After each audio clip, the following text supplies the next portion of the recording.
Hi you guys, welcome back to Linda's Pantry. I appreciate you stopping by to see me.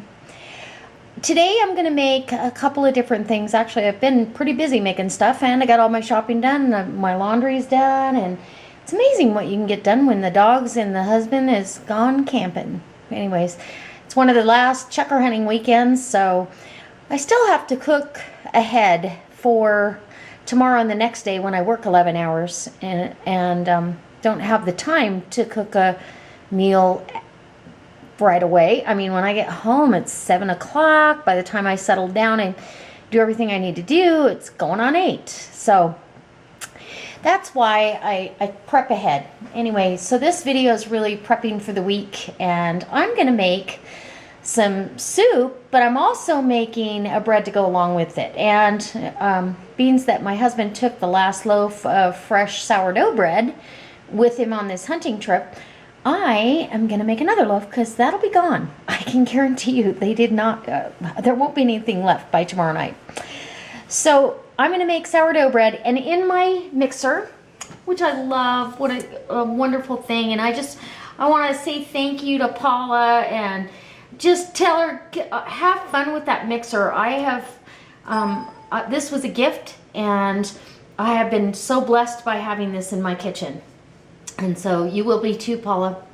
So anyways, now that I'm done with the shout outs, I'm going to do this a quick way because I'm running out of time. In my mixing bowl, I already have my yeast, and I keep my yeast in the freezer. I've only one time ever had yeast that was expired, and I think it got exposed to too much hot water is what I truly think. So there's about 1.5 tablespoons of yeast in there, and I'm going to put a cup of warm water. And this is water that's, when you stick your finger in, it's like bath. Oh, that's going to be so nice, but not hot bath water. Not ouch. Because if you get it too hot, you will kill the yeast. So next I'm going to put a little bit, I mean, I keep this sugar by the coffee pot just for this reason. It's just maybe 1/2 teaspoon or 1/8 of a teaspoon. Honest and truly, it's not much. And I'll grab my little spatula here, scrape it down a little bit and kind of mix it up. We're going to wait for that yeast to get happy, and it's going to get a little frothy in there. Then we're going to add, and I eyeball it. Generally, when I'm cooking, I'm not doing exact measurements. Just because you do it for so long, you kind of know. Especially bread making, it's a feel thing, and it's a, oh, look how bubbly and good that looks. This yeast has been proofing nonstop for a couple weeks. I've just been adding to it, baking bread, adding to it, keeping it in the oven with the light on. And I can smell it, you know, 1.5 feet away from it. It just smells amazing. We've had pancakes, we've had different kinds of breads. And today, to go along with my creamy black bean soup from food storage, I am going to have, or well, partially from food storage, but I'm going to have a jalapeno cheddar sourdough bread, and oh, it's going to be so good. So we're going to wait for this to get frothy, and I've got my bread flour over here, and I'm going to also add in a dough enhancer. It just helps everything along. I really like having that available. It gets all the gluten working really well, and it makes a really light and lofty bread. The last one I did was a sourdough wheat, and it just was what I call, in this house, we call it peanut butter and jelly worthy. And that means a soft bread that'll hold together and the crumb won't break apart. So that's really kind of what I'm going for on this one too, because we're going to use it as a tool to eat our soup with too. So we need it. Okay, I'll be back when I'm ready to start mixing. All right, so my yeast is now all bubbly and frothy in there, and it's time for me to move this closer. Let me make sure I'm not moving you out of the way. And I'm going to grab this. It's about 2 o'clock in the afternoon, so it'll have plenty of time to rise and do its thing. And can't seem to find, there it is. And it should be done just about in time for dinner. Although I don't know that I'll eat dinner, but it'll be ready for the next couple of nights. So I'm gonna put 2 heaping or 3 level tablespoons of the dough enhancer in here. Any heaviness to the flour at all, this will help. So I'm gonna eyeball about 2 cups of my starter. And there you go. Woo. Oh yeah, that's gonna be amazing. I don't know. Yep, that's about 2 cups. Okay, so now I've got my starter mix. I can feed it again and get it happy in the oven.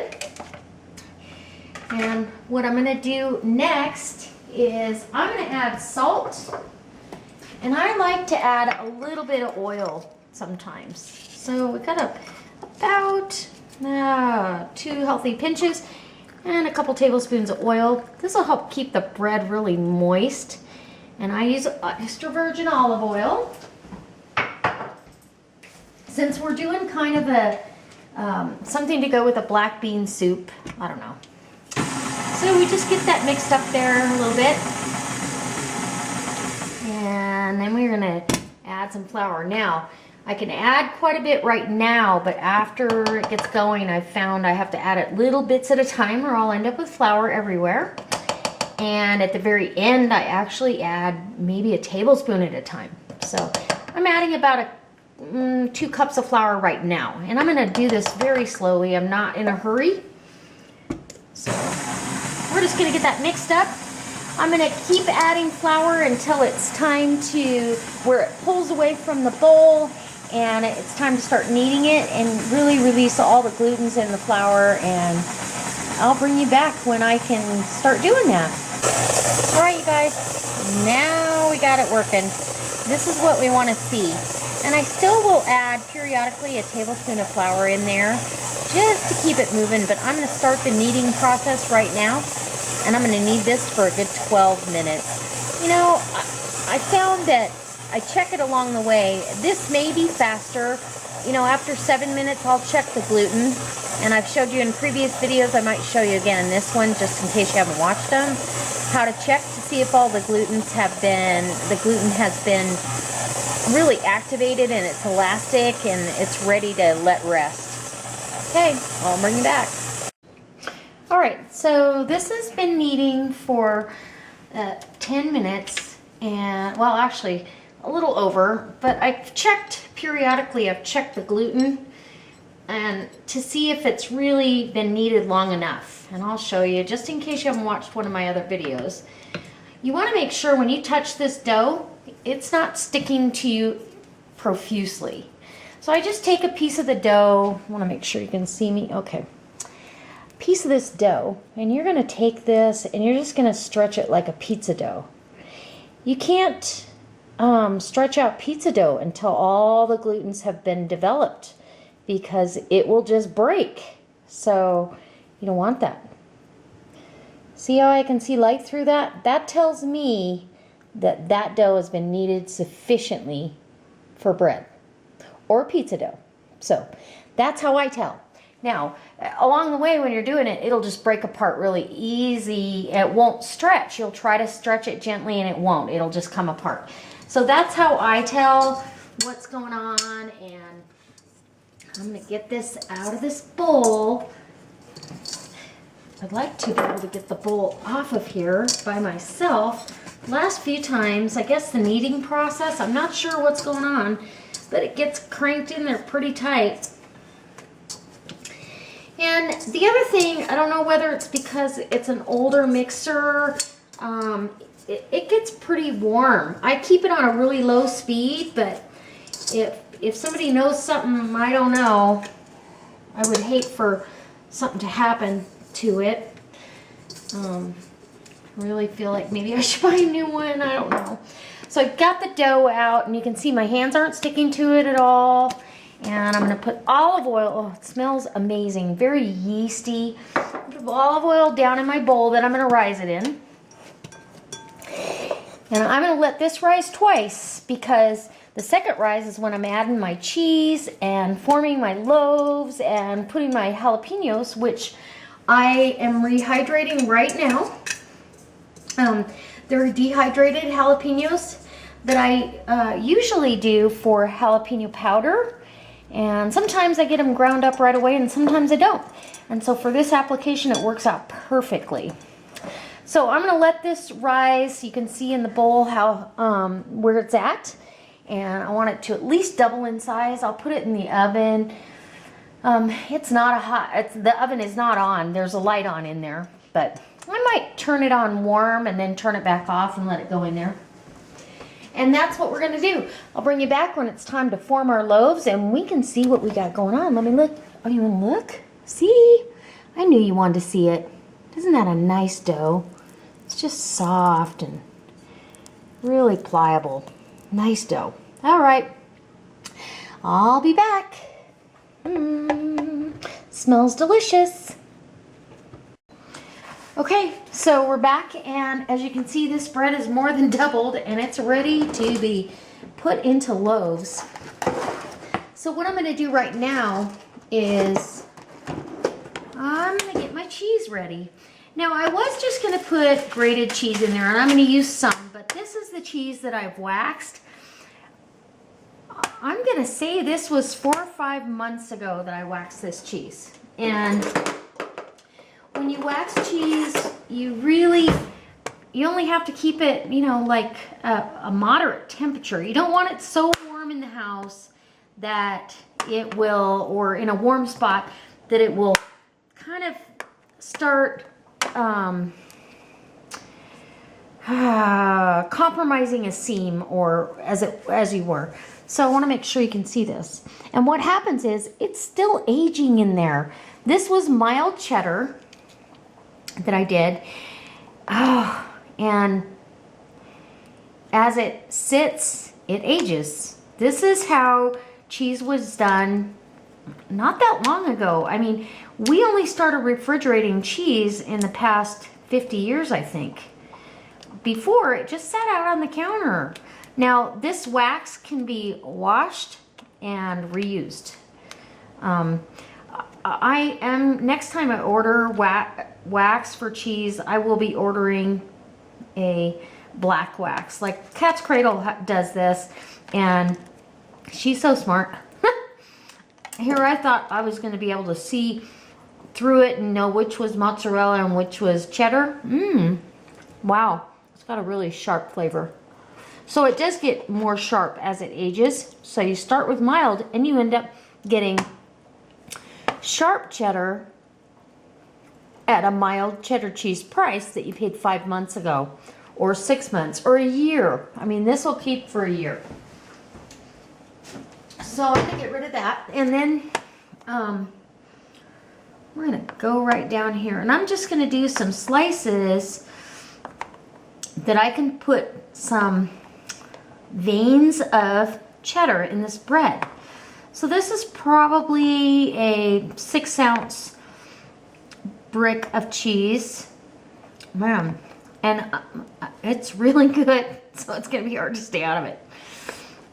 So I'm cutting it that way, and now I'm gonna cut it this way because I'm gonna be putting it in my loaf of bread, and so I want it to have little pockets and veins of cheese, if that makes sense.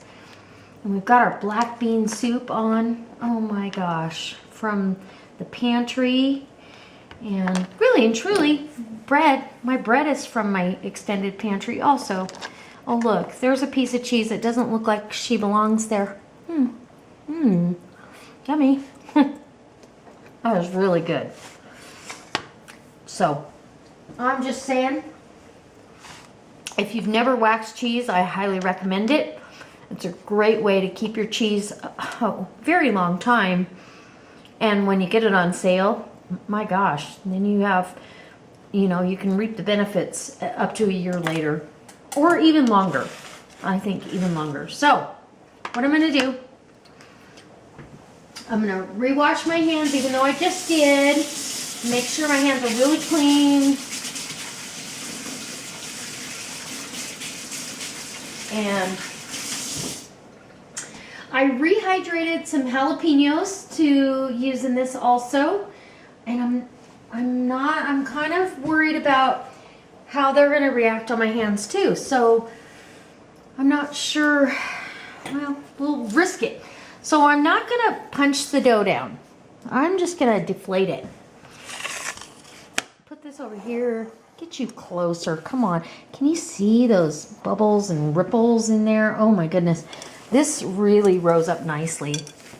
Part of which, it was a slow rise. It was a slow rise, or a slow proof, not a slow rise, but a slow proof. And what happens when you slow proof something is that now you have this fermented active yeast involved, and it just makes an amazing bread. So I highly recommend, if you get the chance to try this, please do. So I'm going to set some parchment down. Sorry about the noise. And only for the purposes of trying to get this out here. Okay, so what I want to do is I'm going to make my big loaf. So for some reason my recipe always ends up with a big loaf, a mammoth loaf, or a big loaf and a, kind of a small loaf. And so what I've done is I'm moving this out onto parchment, and now I can add cheddar and jalapenos and make this just absolutely amazing. I'm so excited. I love making this bread. Sometimes I mix it in, sometimes I don't. It depends on the mood. But it's all good. Doesn't matter how you do it, right? And then we're gonna put in some jalapenos. These puppies, I'm sure, are pretty hot. So it's gonna be a bite here and there. You don't want anything that's gonna scare anybody. My husband will love this bread. Oh, he's gonna go, oh, I'll marry you all over again, girlfriend. Okay, so once you have this done, and you have a piece of cheese that doesn't know where to go, pop that in your mouth and start rolling it. I'm gonna roll this almost like a cinnamon roll because I want pockets and veins to really be created by this. Oh yeah, those jalapenos are hot. Just the oils on my hands heated up that little deal. And then I'm gonna pop this in my big bread pan right here that I'm oiling really generously with some olive oil. And I'm gonna put this in here, and it's gonna all squish in and have to become whatever it is. It's gonna rise again, and all those pockets of jalapeno and cheddar are gonna be amazing. I think I made this recipe when I first started doing videos. I made a jalapeno cheddar, and I think it was in 5 or 6 parts, and nobody watched part 6, and it was really a sad day for me. No, I'm kidding.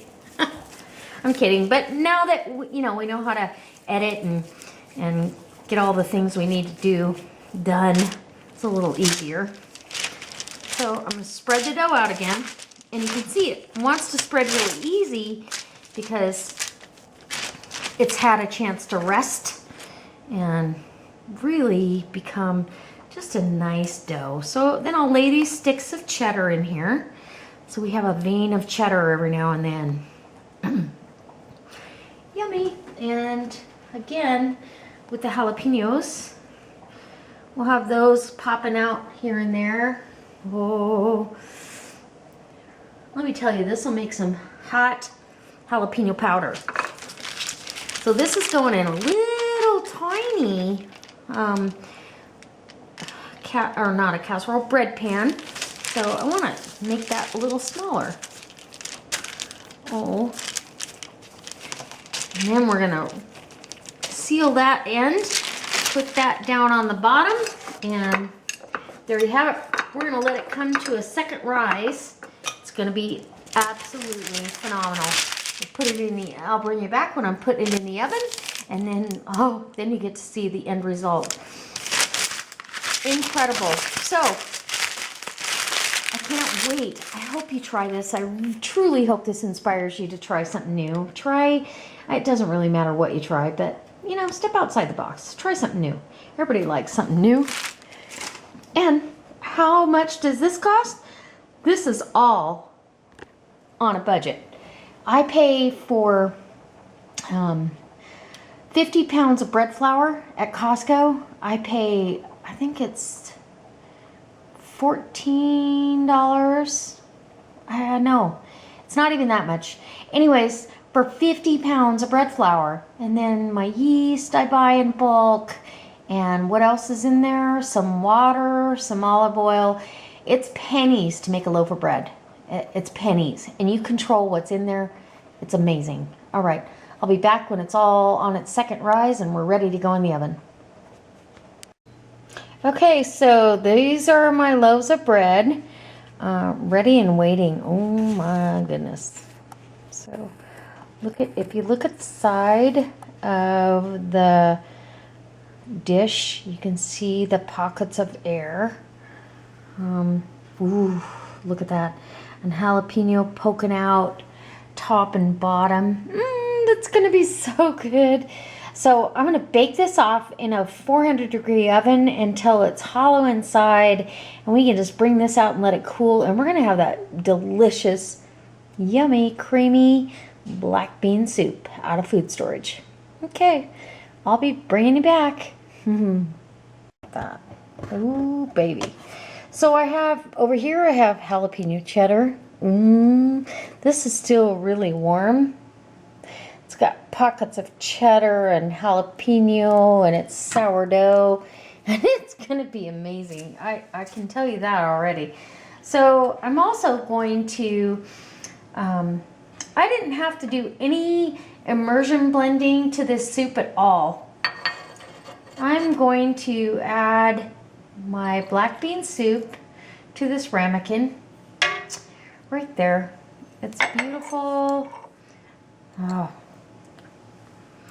And the reason I didn't have to do any blending was because I actually put dehydrated refried beans. Now, if I had a lime wedge, I would squirt some lime in there. But I don't. I don't know why I forgot that today, but I did. Anyways, we're gonna put a little dollop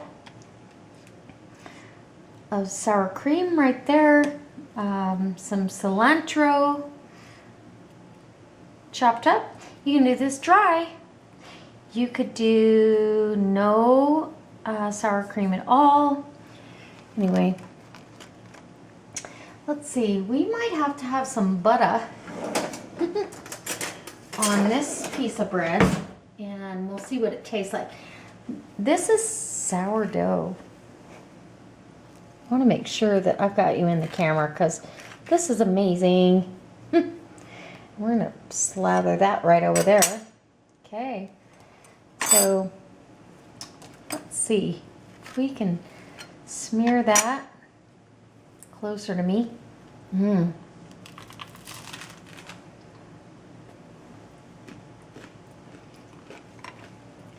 Wow. Well, I'll tell you right now, this soup and this bread, and I did put some diced tomatoes, a can of diced tomatoes and green chilies in here. I'm trying to think what else I did while you were gone. And about a half a cup more of the refried beans that are dehydrated, so it just made it creamy and smooth. I didn't have to wazinate any of my black beans.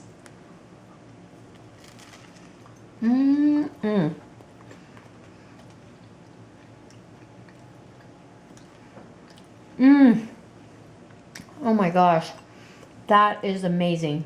So I hope this inspires you. I want to say, I hope it inspires you to shut this off because I need to eat. Oh. Okay, just one more bite. Sorry. Oh. Oh my goodness.